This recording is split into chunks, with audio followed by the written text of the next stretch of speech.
ব্যাপারটা city group বা অন্য গ্রুপের আহমেদ জুবায়ের সময় টিভির সমস্ত শেয়ার হোল্ডাররা, সমস্ত ডিরেক্টরসরা একটা মিটিং ডেকেছিল এবং সেই মিটিংয়ে সিদ্ধান্ত হয়েছে যে এই অফিস যেখানে আছে সেখান থেকে পরিবর্তন করা হবে ব্রডকাস্টিং সেন্টার থেকে।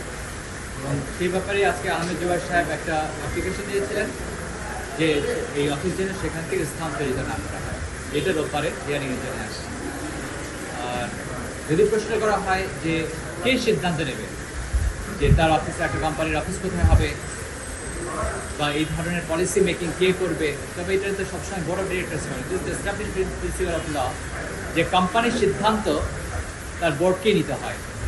যেমন মানুষ একটা ন্যাচারাল পারসন, সে তার সিদ্ধান্ত নেওয়ার অধিকার আছে। একটা আর্টিফিশিয়াল এন্টিটি কোম্পানি, তার সিদ্ধান্ত নেবে তার বোর্ড অফ ডিরেক্টরস।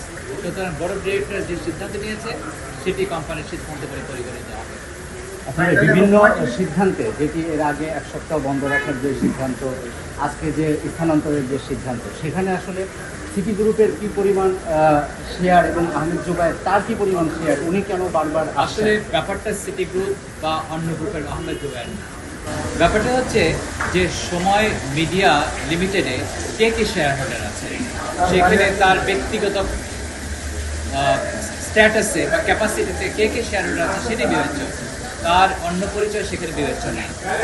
যাই হোক, আহমেদ জুবায়ের এখানে মাত্র 7.5% শেয়ার আছে।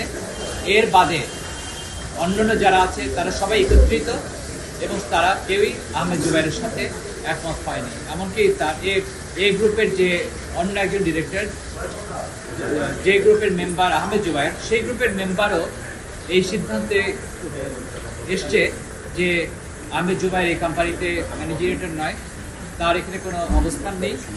এই গ্রুপের থেকে ইতিমধ্যে একজনকে চেয়ারম্যান করা হয়েছে। সুতরাং আহমেদ জুবায়ের যে কন্টেনশন ছিল যে একই গ্রুপ থেকে ম্যানেজিং ডিরেক্টর বা চেয়ারম্যান হতে পারে না, সেটাও আজকে আর নেই। আর সর্বসম্মতিক্রমে সিদ্ধান্ত নেওয়া হয়েছে যেখানে আহমেদ জুবায়েরকেও অনুরোধ করা হয়েছিল নোটিশ দিয়ে যে তার এসে তার বক্তব্য বলার জন্য, যদি তার কোনো বক্তব্য থাকে। তিনি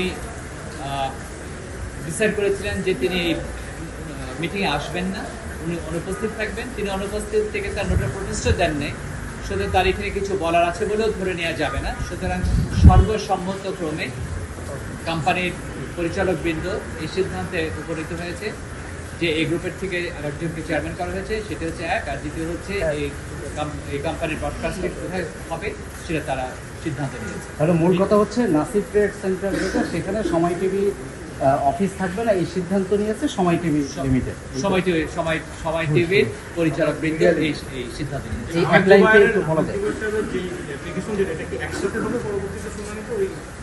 এখন এটা রোববারে আসবে, সেটা কিভাবে সন্দেহ হবে আসলে এটা এখন এই মুহূর্তে বলা কঠিন।